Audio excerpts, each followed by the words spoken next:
My name is Richard Dolan. I'm a researcher and historian on the topic of UFOs. I've been writing about this and looking into it for about 20 years now.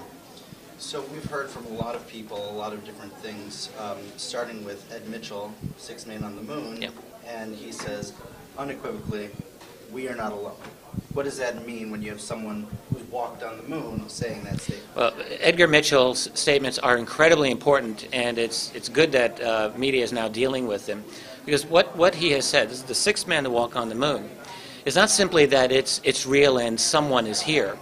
What he has said in the past, on a number of occasions, is that he's had highest level conversations with leading members of the national security community who have told him explicitly that there are scientists who know the reality of the UFO phenomenon in the classified world and indeed have gotten possession of some kind of acquired technology. And Edgar Mitchell has said this. And I've wondered for years, where's the media coverage on this? So it's very good that he's getting his message out. So what's the biggest takeaway we can take away from your expertise on this with all the different testimony going on today?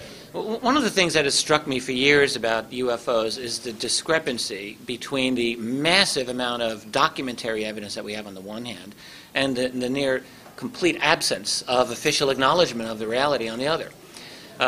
We have, through the Freedom of Information Act, many thousands of pages of declassified documents relating to UFOs. I wouldn't say any one of them by itself is proof that UFOs are ET. I would say that the top ones cumulatively create an unanswerable argument that this is a phenomenon that the U.S. military and intelligence community is interested in, very much so. And we're obligated to ask, why are they interested and why would they be? And yet, publicly, their statements are all to the contrary. And this is a discrepancy that I think we need to understand and resolve.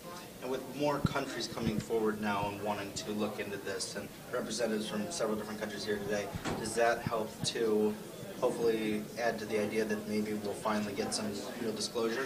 Well, very good question. We're in a new world now. We're in 2013. This is not the 1990s or the 1970s. We're in a completely connected world where things are moving ahead very, very fast.